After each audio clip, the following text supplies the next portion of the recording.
Hello दोस्तों, welcome to accountant exam prep. Last video में हमने क्वेश्चंस किए थे, 75 क्वेश्चंस किए थे, उस टॉपिक के किए थे जो कि एओ के पेपर में सबसे ज्यादा पूछा गया था। कॉस्टिंग पार्ट एओ के पेपर में सबसे हाईएस्ट वेटेज रखता था और उसी पार्ट के हमने क्वेश्चंस किए थे। लास्ट वीडियो में 75 क्वेश्चंस डिस्कस कर लिए थे और मैंने बोला था 150 क्वेश्चन है इस पार्ट के, इस पूरे टॉपिक के, तो उसको हम दो पार्ट में डिस्कस करेंगे। ये मैं सेकंड पार्ट रिकॉर्ड कर रहा हूं। अब अगर आपने लास्ट पार्ट नहीं देखा तो लास्ट पार्ट देखिए, बहुत ज्यादा इंपॉर्टेंट था। एक्चुअल में उस पर अच्छे व्यूज भी आ चुके हैं। रीजन उसका यही है कि सीरियसली हेल्पफुल था, इसीलिए व्यूज आए हैं। बढ़ते हैं अगले पार्ट का फर्स्ट क्वेश्चन की तरफ। आपकी स्क्रीन पे है, मैं जस्ट क्वेश्चन बोलूंगा, ऑप्शंस बोलूंगा, इतने देर में आपको जज करना है, फिर मैं आंसर भी बोल दूंगा खुद ही, ठीक है। बढ़ते हैं और बस एक ही चीज की रिक्वेस्ट करता हूं यार, वीडियो को लाइक कर देना, शेयर कर देना, कमेंट करके बताना वीडियो कैसा लग रहा है, यूजफुल लग रहा है नहीं। बहुत सारे ऐसे लोग होते हैं जिनको यूजफुल लगता है, निकल जाते हैं यहाँ से, कुछ करते नहीं है। मैं देखो टाइम दिख रहा होगा ना अगर आपको नीचे स्क्रीन पे, तो आप देख सकते हो रात के 10 बजे मैं ये वीडियो रिकॉर्ड कर रहा हूँ। तो थोड़ा सा तो मेहनत को अप्रिशिएट करा करो, एटलीस्ट एक लाइक करके और अपना कमेंट करके। तो बढ़ते हैं पहले क्वेश्चन की तरफ। आज के 76 क्वेश्चन, आज का पहला क्वेश्चन है, which of the following cost unit is suitable for bicycle industries. Bicycle industries के लिए कौन सी कॉस्ट यूनिट सुटेबल है? नंबर, पर किलोग्राम, पर टन, पर स्क्वायर फीट। कॉमन सेंस का क्वेश्चन था ये, तो कि कॉमन सेंस से जज कर सकते हो कि बाईसाइकिल को आप किस चीज में बांटोगे, किलोग्राम, टन, स्क्वायर फुट या नंबर में। ऑब्वियसली हम नंबर में बांटेंगे। इसका करेक्ट आंसर हो जाएगा ए, नंबर। बढ़ते हैं नेक्स्ट क्वेश्चन की तरफ। Conversion cost. कन्वर्जन कॉस्ट को क्या बोलते हो आप? Direct wages, direct expense, direct wages plus direct expense plus manufacturing overhead, या फिर direct material, direct wages, direct expense plus manufacturing overhead, या फिर direct material, direct wages, direct expense plus manufacturing overhead plus variable administration overhead. क्या बोलोगे इस चीज को? सोचो क्या बोलोगे इस चीज को? इस चीज को हम बोलते हैं सिर्फ और सिर्फ डायरेक्ट वेजेस, डायरेक्ट एक्सपेंस और मैन्युफैक्चरिंग ओवरहेड। यहां पे मटेरियल नहीं आता है। ये एक इंपॉर्टेंट चीज थी जो आपको ध्यान रखनी थी। जिसने पढ़ी होगी उसको पता होगा कि कन्वर्जन कॉस्ट में मटेरियल नहीं आता है। बढ़ते हैं नेक्स्ट क्वेश्चन की तरफ। When a new factory is started or when a new product is introduced, certain expenses are incurred. Certain expenses are incurred. They are trial run. Such costs are termed as dash and treated as deferred revenue expenditure.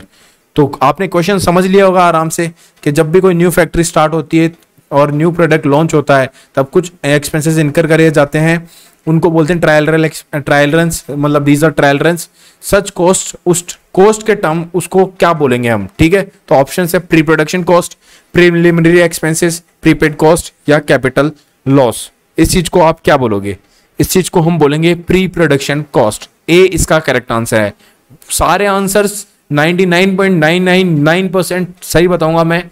By चांसली अगर मेरे कोई गलती से slip हो जाता है मेरे को पता होते हुए भी आंसर, तो ही गलत होगा, वरना आंसर सही है। इस पे बहस करने की कोई जरूरत नहीं है, ठीक है। Conversion cost is equal to the total of material cost and direct wages, material cost and indirect wages, direct wages and factory overhead, material and factory overhead. तो इसका करेक्ट आंसर हो जाएगा direct wages and factory overhead. Conversion cost is equal to direct wages and factory overhead. बढ़ते हैं अगले question की तरफ। Dash are also known as out of pocket cost. तो आउट ऑफ पॉकेट कॉस्ट कौन सी होती है? एक्सप्लिसिट कॉस्ट को हम आउट ऑफ पॉकेट कॉस्ट बोलते हैं, इम्प्लिसिट कॉस्ट को हम इकोनॉमिक कॉस्ट बोलते हैं। ध्यान से सुना, इकोनॉमिक कॉस्ट, ठीक है। बाकी ऑप्शंस आप पढ़ना चाहो तो पढ़ लो, वैसे आंसर यहीं पे है। एक्सप्लिसिट कॉस्ट को हम आउट ऑफ पॉकेट कॉस्ट बोलते हैं। ए इसका करेक्ट आंसर हो जाएगा, ए।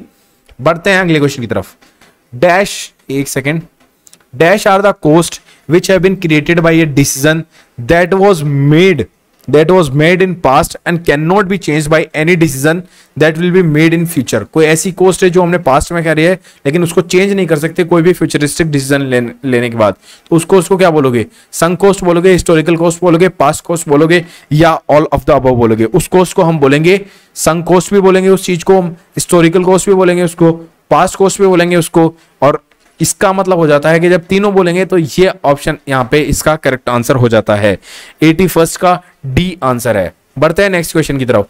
विच of the following cost is controllable cost. Controllable जिसको हम कंट्रोल कर सकते हैं, जो हमारे कंट्रोल में होती है, जो किसी ना किसी हमारे रीजन की वजह से इनकर की जाती है, मतलब खुद के एक्शंस की वजह से, ठीक है। Fixed cost, variable cost, fixed cost and indirect cost या पीरियड कॉस्ट। कंट्रोलेबल कॉस्ट इनमें से कौन सी होती है? इनमें से कंट्रोलेबल कॉस्ट होती है वेरिएबल कॉस्ट।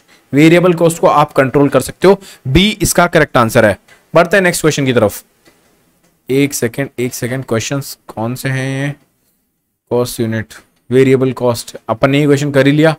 और ये है इसका अगले वाला क्वेश्चन, देखते हैं क्या है। क्वेश्चन नंबर छुप गया यहाँ पे फोटो में। Which of the following cost unit are suitable for chemical industries? Which of the following cost units are suitable for chemical industries? Per metre, per square foot, ream, या फिर पर gross, पर gallon, पर dozen बोतल, या फिर litres, gallon, kilogram, ton, या फिर नन ऑफ द अबव? कौन सा सुटेबल होगा इनमें से? यार ये क्वेश्चंस कैसे चुप गए यार। 86 क्वेश्चन इतना लंबा है। 85 ये रहा, 84 ये रहा। इसका तो आंसर मैं आपको पहले बता देता हूं देखने से पहले। इसका आंसर है पर मीटर, पर स्क्वायर फीट और रीम। ठीक है, ये इसका करेक्ट आंसर हो जाएगा। ठीक है, एक सेकंड, मैंने आंसर सही भी बोला है नहीं बोला, मुझे कोई एग्जैक्टली आइडिया नहीं है। क्या क्वेश्चन था? Which of the following cost unit are suitable for this. तो गाइस इसका आंसर हो जाएगा, सॉरी, सी इसका करेक्ट आंसर हो जाएगा। सी इसका करेक्ट आंसर हो जाएगा।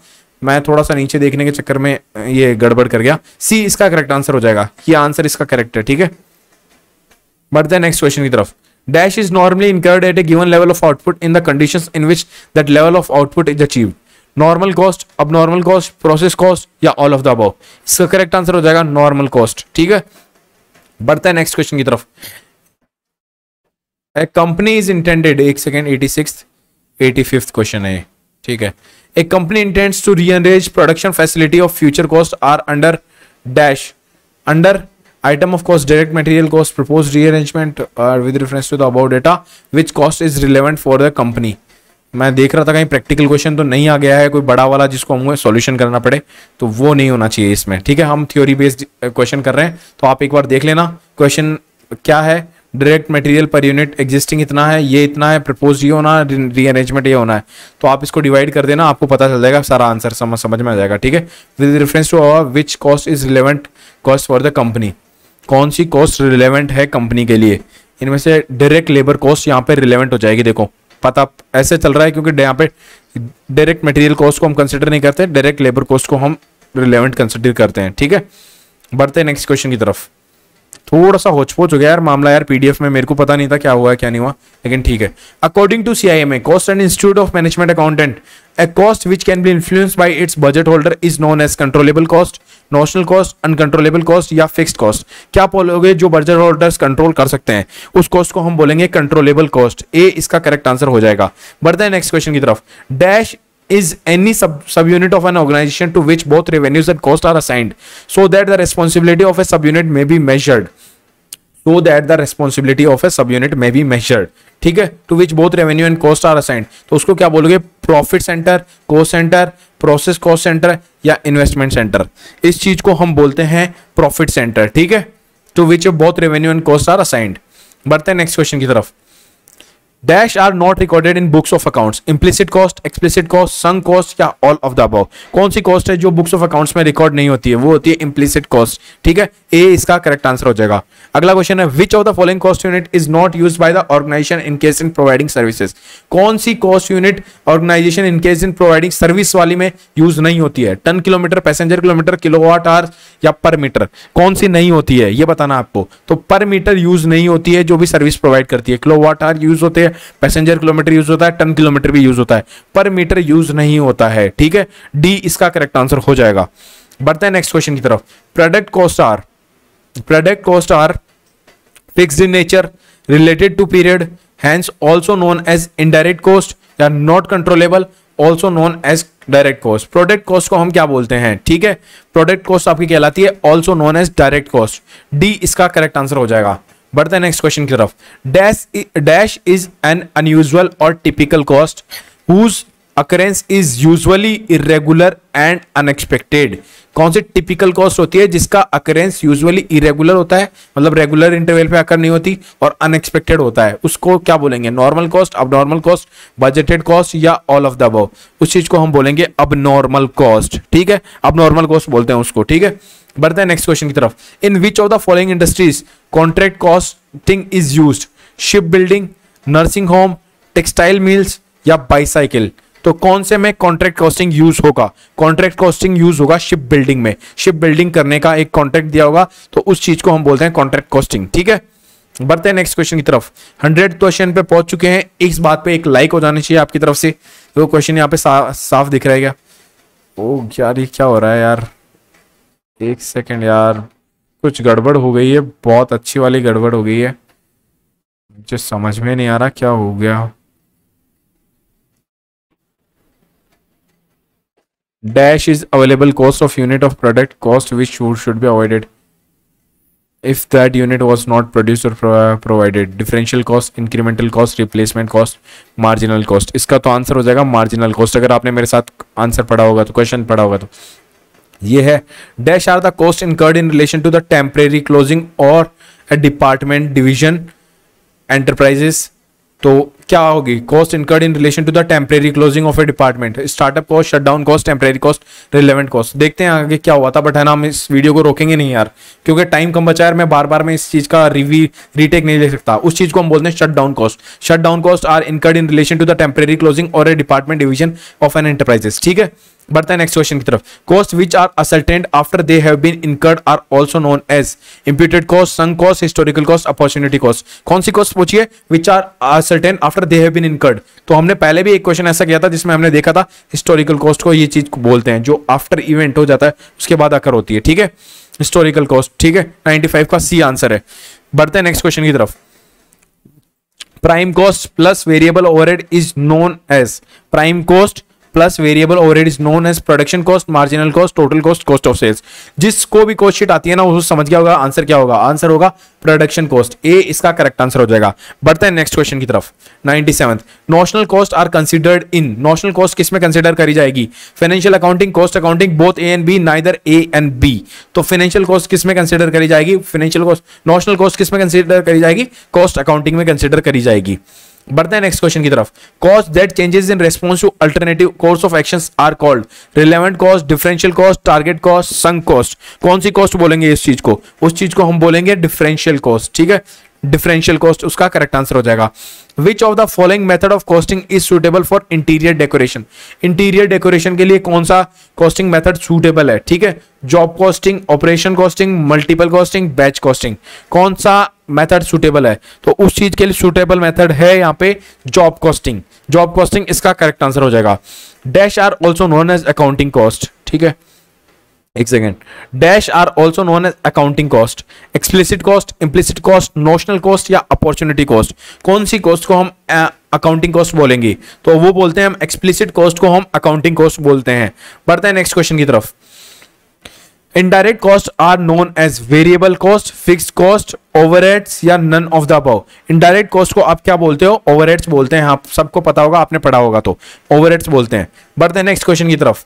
10 is spent on producing 10 units and 15 for producing 15, then fixed cost per unit। मैंने लास्ट वीडियो में भी, लास्ट वीडियो जो हमारा 75 क्वेश्चन का था उसमें भी ये क्वेश्चन था, मैंने बोला था फॉर्मूला लगा के आप मुझे आंसर करके बताओगे। इसमें भी मैं दोबारा चीज बोल रहा हूँ क्योंकि इतना इजी क्वेश्चन है यार आपको। ठीक है ना, 10 रुपए लग रहे हैं 10 यूनिट के लिए। ठीक है, 10 रुपए लग रहे हैं 10 यूनिट के लिए और 15 रुपए लग रहे हैं 15 यूनिट के लिए। तो यहाँ पे फिक्स्ड कॉस्ट क्या हो जाएगी? ये बोला इन्होंने, एंड 15 फॉर प्रोड्यूसिंग 15। तो यहाँ पे फिक्स्ड कॉस्ट पूछिए, आपको बहुत इजी आंसर है, इजीली सॉल्व कर लोगे फॉर्मूला लगा के नॉर्मली तरीके से, या फिर आपका आईक्यू यूज करोगे तो भी आप इसको सॉल्व कर दोगे।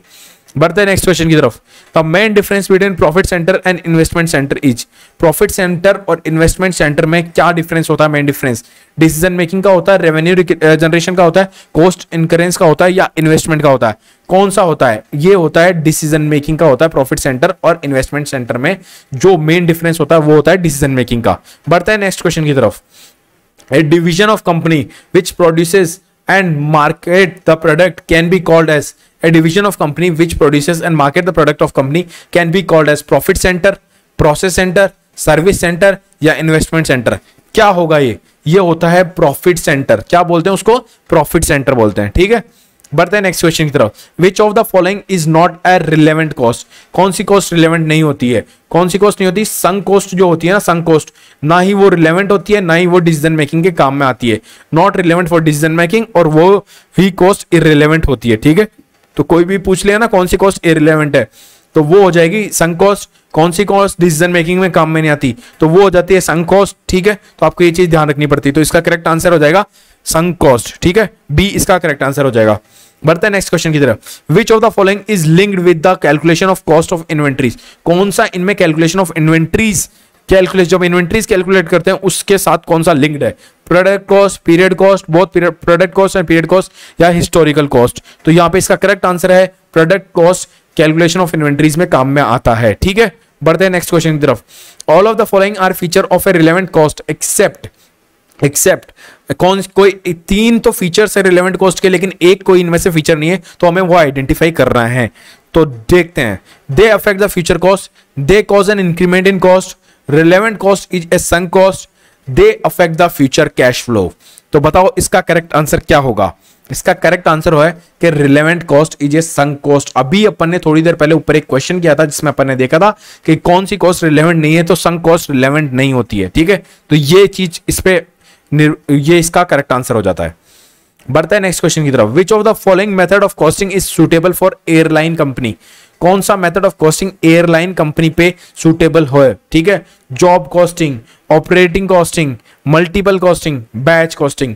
यहां पे आप तीन ऑप्शंस ऐसे ही एलिमिनेट कर सकते हो कि जॉब कॉस्टिंग एयरलाइन कंपनी पे होगा नहीं, मल्टीपल कॉस्टिंग होगा नहीं, बैच कॉस्टिंग होगा नहीं। अब बचा कौन सा? ऑपरेटिंग कॉस्टिंग, इसको ऑपरेट करना पड़ता है एयरलाइन कंपनी को, ठीक है। तो ये इसका करेक्ट आंसर हो जाता है। बढ़ते हैं नेक्स्ट क्वेश्चन की तरफ।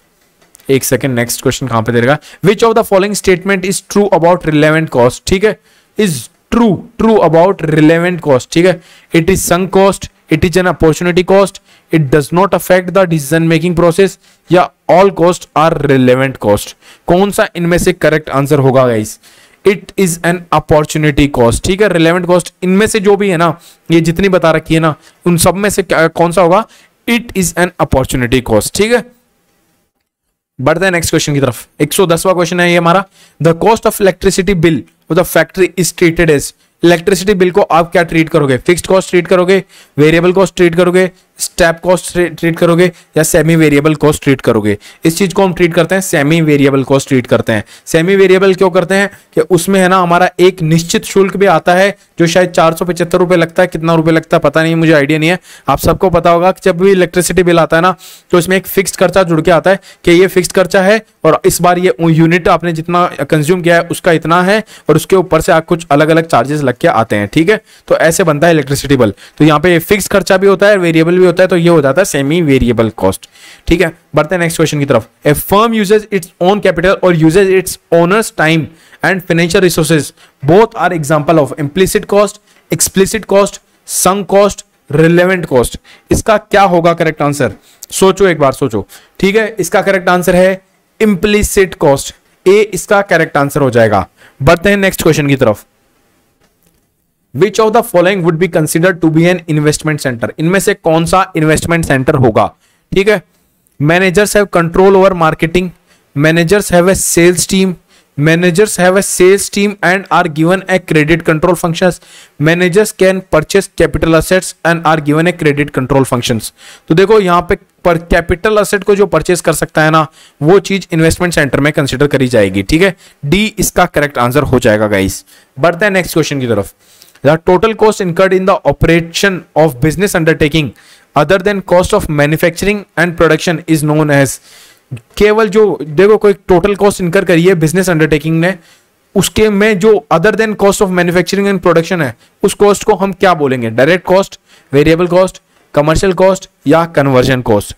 उस कॉस्ट को आप बोलते हो कमर्शियल कॉस्ट। क्या बोलते हो? Commercial cost. ध्यान रखना हमेशा ये चीज, ठीक है। कमर्शियल कॉस्ट बोलते हैं उसको। बढ़ते हैं नेक्स्ट क्वेश्चन की तरफ। इफ द कॉस्ट, यार एक सेकेंड, ये तो हो ही गया हमारा। अब 114 इतना बड़ा क्वेश्चन है।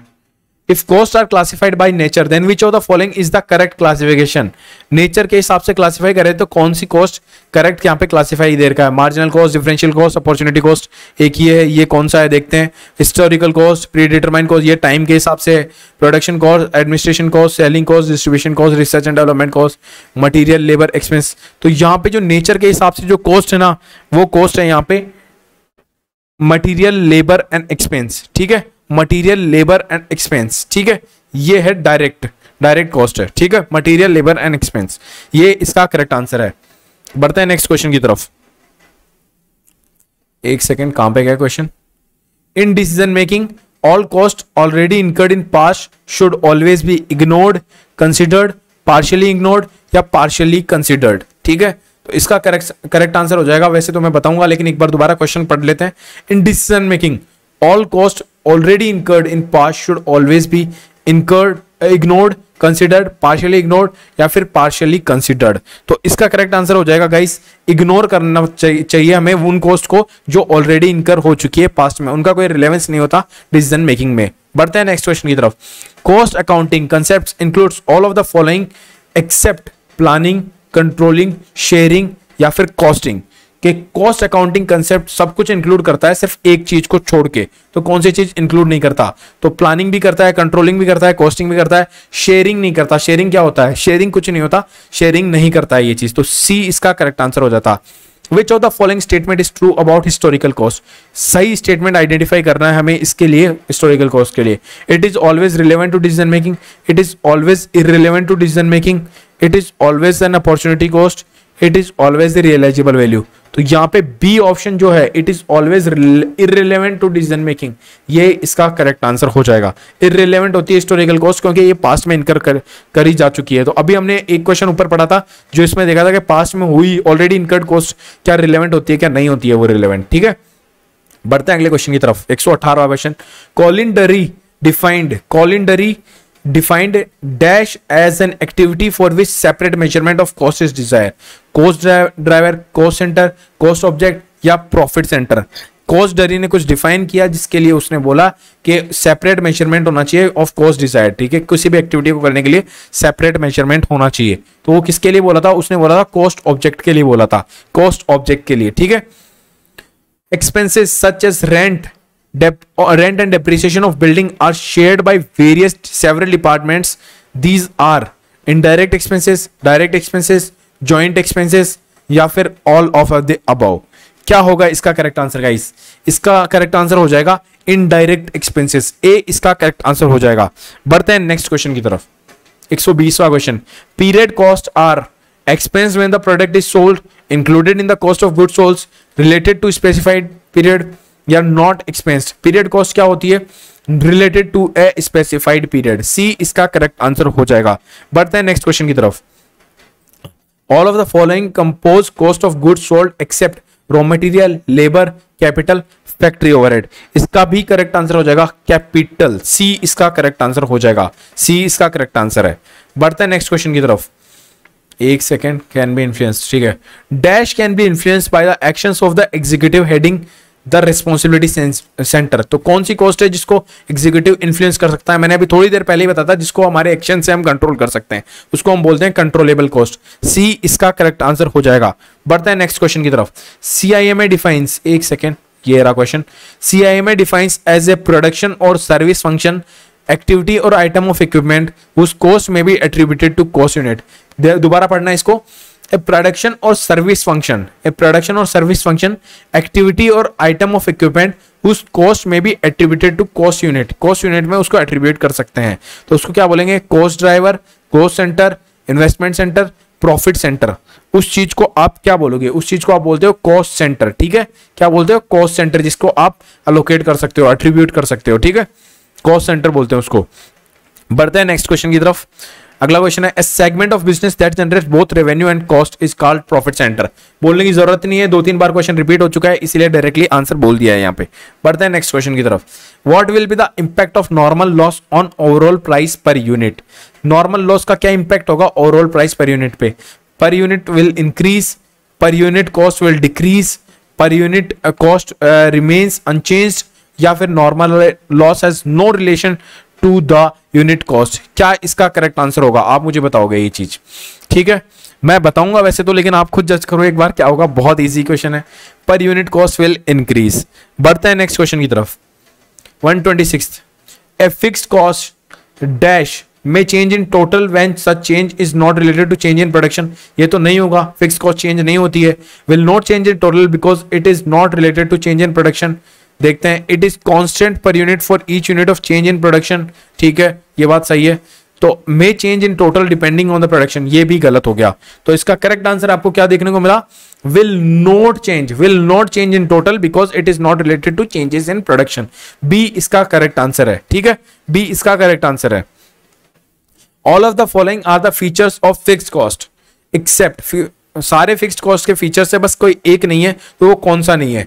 Generally it is irrelevant, C option से स्टार्ट कर रहा हूं, देखें क्योंकि छोटा ऑप्शन है। It is relevant to decision making under any, अब क्या ऑप्शन था ये नहीं पता। It is relevant to decision making under any circumstances, ठीक है।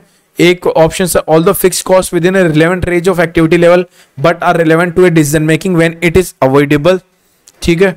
या फिर all the fixed cost with a relevant range of activity level but are relevant to decision making when it is incremental. तो इसका करेक्ट आंसर गाइस हो जाएगा it is relevant to decision making under any circumstances, ठीक है। 127 question का correct answer हो जाएगा it is relevant to decision making under any circumstances. Question दोबारा देख लेना कि all of the following are the features of fixed cost, सारे फीचर्स है लेकिन एक नहीं है, जो कौन सा है कि ये रिलेवेंट होती है हर डिसीजन मेकिंग में अंडर एनी सर्कमस्टेंसेस, ये नहीं है, ठीक है। Dash are constant per unit but change in totality, तो वेरिएबल कॉस्ट होती है जो चेंज होती है, जो कांस्टेंट होती है पर यूनिट के हिसाब से। ये क्वेश्चन इंपॉर्टेंट है, बार बार में रिपीट हो रहा है, variable cost cost per unit से रिलेटेड बार बार में रिपीट हो रहा है, तो आपको पता होना चाहिए क्या क्या चल रहा है वेरिएबल कॉस्ट के साथ। उसका अमाउंट बढ़ता है, कॉस्ट पर यूनिट सेम रहती है। बढ़ते हैं नेक्स्ट क्वेश्चन की तरफ। The basic assumption made with respect to fixed cost is that fixed cost is a controllable cost, fixed cost is a product cost, fixed cost is an irrelevant cost, fixed cost is a period cost। कौन सा assumption basic है जो हम made करते हैं fixed cost के साथ में, ठीक है। तो ये इसका करेक्ट आंसर हो जाएगा fixed cost is a period cost, D option इसका करेक्ट आंसर हो जाएगा गाइस। बढ़ते हैं नेक्स्ट क्वेश्चन की तरफ। Which of the following, एक सेकेंड यहीं पे है question, Which of the following is not a relevant cost to decision making? कौन सा इनमें से relevant cost नहीं है डिसीजन मेकिंग के लिए। 4-5 बार ये क्वेश्चन रिपीट हो चुका है, तो अब मैं आंसर नहीं बताऊंगा कौन सा इनमें से रिलेवेंट नहीं है। Opportunity, relevant, avoidable cost, sunk cost. आप जवाब दोगे मुझे क्वेश्चन में, कमेंट बॉक्स में कमेंट करके आप मुझे जवाब दोगे। बढ़ते हैं आज के लास्ट के 20 क्वेश्चन बचे हैं, जल्दी से पहुंच रहे हैं। मैंने वीडियो स्टार्टिंग में कुछ गड़बड़ हुई थी लेकिन रोका नहीं, क्योंकि मुझे कंप्लीट कराना था इस वीडियो के क्वेश्चंस कंप्लीट कराने थे, आपकी हेल्प करनी थी। तो अब आपको हेल्पफुल लग रहा है तो प्लीज यार लाइक तो करना यार, अब अप्रिशिएट करना है एफर्ट्स को। मैं बार बार में एक ही चीज बोलता हूं कि केवल लाइक करके कमेंट करके एटलीस्ट इतना तो करके अप्रिशिएट कर सकते हो। शेयर करना चाहो तो आपकी इच्छा है, क्योंकि क्वेश्चंस बहुत यूजफुल रहेंगे आपके लास्ट टाइम में रिवीजन के लिए। Which of the following product cost is included in prime cost and conversion cost? कौन सी प्रोडक्ट कॉस्ट है जो इंक्लूड होती है प्राइम कॉस्ट में और कन्वर्जन कॉस्ट में? Direct labour. देखो डायरेक्ट लेबर आ गया ना, तो ये प्राइम कॉस्ट में भी इंक्लूड होती है और कन्वर्जन कॉस्ट में भी हम डायरेक्ट लेबर को इंक्लूड करते हैं। अगर यहाँ पे मटेरियल आता ना तो उसको हम प्राइम कॉस्ट में तो इंक्लूड करते, ठीक है। ये मटेरियल ऑप्शन ना, ये प्राइम कॉस्ट में तो इंक्लूड होता है लेकिन ये कन्वर्जन कॉस्ट में इंक्लूड नहीं होता है। तो इसका करेक्ट आंसर हो जाएगा डायरेक्ट लेबर, ठीक है। डायरेक्ट लेबर इसका करेक्ट आंसर हो जाएगा। बढ़ते हैं नेक्स्ट क्वेश्चन की तरफ। Which of the following cost would not be a period cost? कौन सी इनमें से पीरियड कॉस्ट नहीं है? Indirect material, administrative salaries, advertising cost या सेलिंग कॉस्ट, इनमें से कौन सी पीरियड कॉस्ट नहीं है? ये क्या पूछा है, इनमें से कौन सी पीरियड कॉस्ट नहीं है? तो इनडायरेक्ट मटेरियल जो होता है ना, ये पीरियड कॉस्ट नहीं होती है, ठीक है। ये जब जरूरत पड़ती है तभी खरीदी जाती है। एक सेकेंड, बढ़ते हैं नेक्स्ट क्वेश्चन की तरफ। Management accounting seeks to serve the purpose of management to run a business more efficiently and thus uses the techniques of financial accounting, cost accounting, mathematics and statistics या all of the above। Question दोबारा पढ़ना और फिर उससे relate करना। दोबारा पढ़ते हैं। Management accounting seeks to serve, management accounting seeks to serve the purpose of management to run a business more efficiently and thus uses the techniques of financial accounting, सही बात है। कोस्ट अकाउंटिंग, सही बात है। मैथमेटिक्स एंड स्टैटिस्टिक्स, सही बात है। तो इसका करेक्ट आंसर हो जाएगा डी इसका करेक्ट आंसर हो जाएगा। बढ़ते हैं नेक्स्ट क्वेश्चन की तरफ। विच of the following is not a method of costing? कौन सा इनमें से मेथड ऑफ कॉस्टिंग नहीं है? Marginal costing, job costing, process costing, operating costing या फिर कौन सा इनमें से मेथड नहीं है, ठीक है। तो इनमें से कौन सा मेथड नहीं है, वो है मार्जिनल कॉस्टिंग। इनमें से मेथड नहीं है कॉस्टिंग का। अब आप सोच रहे हो मेथड नहीं है, तो गाइस ये तो है मेथड और ये है टेक्निक ऑफ कॉस्टिंग, ठीक है। तो डिफरेंस है दोनों में, अगर आपने पढ़ा होगा तो आपको पता होगा। तो ये मेथड ऑफ कॉस्टिंग नहीं है। बढ़ते हैं नेक्स्ट क्वेश्चन की तरफ। विच of the following is not a technique of costing? अब यहाँ पे टेक्निक ऑफ कॉस्टिंग पूछ लिया इन्होंने। मार्जिनल कॉस्टिंग टेक्निक होती है, स्टैंडर्ड कॉस्टिंग टेक्निक होती है, ठीक है। एब्जॉर्प्शन कॉस्टिंग टेक्निक होती है क्या? सोचो सोचो एब्जॉर्प्शन कॉस्टिंग टेक्निक होती है, yes guys absorption costing technique होती है। और यहां पे क्या बचा, मल्टीपल कॉस्टिंग। ये क्या होता है, ये मेथड ऑफ कॉस्टिंग होता है, ठीक है। तो मल्टीपल कॉस्टिंग यहां पे मेथड ऑफ कॉस्टिंग है, या फिर आप directly method of costing identify कर लेना तो आपको पता चल जाएगा कौन सी टेक्निक नहीं है। A cost centre is a unit of production in relation to which cost are ascertained, ठीक है। A location which is responsible for cost controlling direct cost, ठीक है। कॉस्ट सेंटर क्या होता है, ए लोकेशन और डिपार्टमेंट विच इनकर्स कॉस्ट या none of the above. क्या होता है कॉस्ट सेंटर, कॉस्ट सेंटर वो होता है प्रोडक्शन के a unit of production in relation to which cost are ascertain, ठीक है, उसको बोलते हैं कॉस्ट सेंटर्स। बढ़ते हैं नेक्स्ट क्वेश्चन की तरफ। A cost centre is a unit of, एक सेकेंड हमने पहले भी ये क्वेश्चन किया था क्या, a cost centre is a unit of production. तो देखो ये क्वेश्चन दोबारा रिपीट हो चुका है, तो इसका आंसर ए था, आप सभी को पता होगा। बढ़ते हैं नेक्स्ट क्वेश्चन की तरफ। Cost centres may be location, person, item of equipment या एनी ऑफ द अबव। इसका करेक्ट आंसर हो जाएगा guys any of the above, D इसका करेक्ट आंसर हो जाएगा। बढ़ते हैं नेक्स्ट क्वेश्चन की तरफ। A dash is plant cost for a unit of product और सर्विस रेंडर्ड। कौन सी प्लांट कॉस्ट होती है for a unit of product for service rendered. तो प्लांट कॉस्ट यहाँ पे वर्ड आ जाता है ना, वो आ जाता है स्टैंडर्ड कॉस्टिंग में, ठीक है। स्टैंडर्ड कॉस्ट प्लांट कॉस्ट होती है, तो आपको पता होगा, आपने पढ़ा होगा, तो आपने इसका करेक्ट आंसर दे दिया होगा।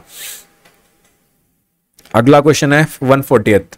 Cost information facilities many important decisions, cost information facilitates many important decisions except dash introduction of a product, whether to make or buy, retention of profit या फिर exploration of an additional market. देखो question पूरा पढ़ा करो, यहाँ पे last में accept दे रखा था, तो तीन चीजें तो वो डिसीजन मेकिंग में काम में आएगी, लेकिन एक नहीं आएगी, ठीक है। तो कौन सी है, introduction of a product, whether to make or buy, retention of product या exploration of an additional market. तो गाइस इसका करेक्ट आंसर हो जाएगा रिटेंशन ऑफ ए प्रोडक्ट काम में नहीं आएगा, ठीक है। Retention of profit, sorry product क्या, मैं प्रोडक्ट कैसे बोल रहा हूँ, प्रॉफिट, रिटेंशन ऑफ प्रॉफिट, ठीक है। बढ़ते हैं नेक्स्ट क्वेश्चन की तरफ।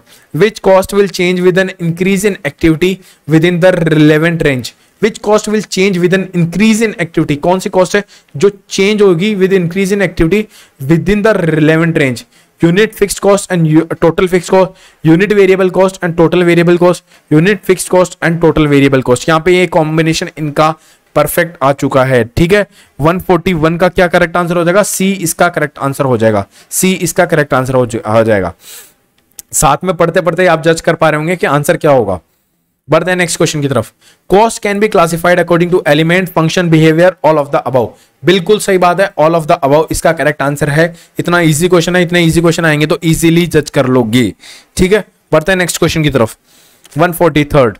The functional classification of cost include the following except. कोई एक चीज है जो फंक्शनल क्लासिफिकेशन में इंक्लूड नहीं होगा, ठीक है, और बाकी सब इंक्लूड होंगे। तो prime cost, production cost, administration cost, marketing cost. तो आप जज कर पा रहे होंगे यहाँ पे कि प्राइम कॉस्ट है, ये फंक्शनल क्लासिफिकेशन में इंक्लूड नहीं होती है, ठीक है। प्राइम कॉस्ट इसका करेक्ट आंसर हो जाएगा। बढ़ते हैं नेक्स्ट क्वेश्चन के। Loss by fire is an example of normal loss, abnormal loss, incremental loss, can not be determined. क्या होगा इसका correct answer, loss by fire होता है अबनॉर्मल लॉस। क्या बोलते हैं लॉस बाय फायर को, अबनॉर्मल लॉस बोलते हैं।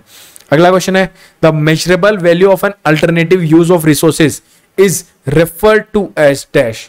measurable value of an alternative use of resources is referred to as an opportunity cost, ठीक है, an imputed cost, sunk cost or none of the above. जहां पे अल्टरनेटिव यूज वर्ड आ गया ना, वहीं पे समझ आना चाहिए ये कहीं ना कहीं कुछ ना कुछ अपॉर्चुनिटी कॉस्ट से रिलेटेड बात कर रहे होंगे। 145 का करेक्ट आंसर हो जाएगा ए, एन अपॉर्चुनिटी कॉस्ट। बढ़ते हैं नेक्स्ट क्वेश्चन की तरफ।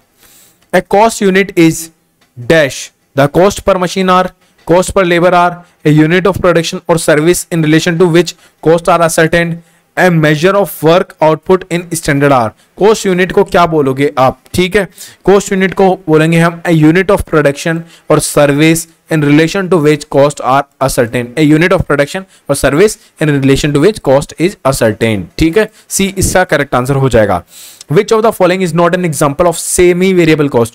तो कोई 3 एग्जांपल होंगे जो सेमी वेरिएबल कॉस्ट के दे रखे होंगे और कोई एक होगा जो सेमी वेरिएबल कॉस्ट का नहीं है, ठीक है। टेलीफोन एक्सपेंस में सेमी वेरिएबल कॉस्ट होता है, मेंटेनेंस एक्सपेंस ऑफ मशीन इसमें भी सेमी वेरिएबल कॉस्ट होता है, सैलरी ऑफ वर्क्स मैनेजर देखते हैं, या डेप्रिसिएशन एक्सपेंस इसमें भी होता है, ठीक है। तो 147 का करेक्ट आंसर क्या हो जाएगा, सैलरी ऑफ वर्क्स मैनेजर, ठीक है, is not an example of semi variable cost. कौन सा इनमें से नहीं है एग्जांपल सेमी वेरिएबल कॉस्ट का, तो वर्क मैनेजर की जो सैलरी है ये नहीं है। बढ़ते हैं गाइस, वैसे तो टारगेट 150 क्वेश्चन का था, बट पीडीएफ में 3 फोटोज को कवर नहीं कर पाया, पता नहीं आगे स्वाइप भी नहीं हो रहा, तो मुझे भी अभी पता चला है कि ये और सिर्फ 147 क्वेश्चन तक आई। अब अगर आपको एफर्ट्स अच्छे लग रहे हैं तो प्लीज लाइक कर देना, और अगर आप यहां तक आए हो तो मुझे पूरा विश्वास है कि वीडियो आपके लिए हेल्पफुल रहा होगा। जल्दी से जल्दी वीडियो और भी लाऊंगा, वीडियोस की स्पीड बढ़ी है, आपने लास्ट कुछ दिनों में देखा होगा कि जल्दी जल्दी वीडियोस आ रहे हैं। पीएसयू पे पेपर्स पे डिस्कशन किया जा रहा है, जैसे ही एयू का पेपर हुआ हमने एनालिसिस किया, थ्योरी ज्यादा आ रही है, थ्योरी पूछी जाती है, एक्चुअल में पूछी जाती है थ्योरी, नो डाउट पूछी जाती है। 60 क्वेश्चंस में से 10 से 12 क्वेश्चन या 15 क्वेश्चन मैक्सिमम प्रैक्टिकल हो सकते थे, लेकिन इस बार जो ट्रेंड बताया है एओ ने उस अकॉर्डिंग ये जज करें कि मैक्सिमम 5 से 10 क्वेश्चंस या फिर 5-6 क्वेश्चंस आपके प्रैक्टिकल पूछे जाएंगे, बाकी सब थ्योरी पूछा जाएगा। और एक्चुअल में आता है थ्योरी आया जहां पे 60 में से 45 क्वेश्चन 3/4 थ्योरी हो, तो उसको हम ज्यादा थ्योरी बेस्ड पेपर ही बोलेंगे, ठीक है। तो मिलते हैं नेक्स्ट वीडियो में, till then bye bye, tata, love you all, see you in the next video.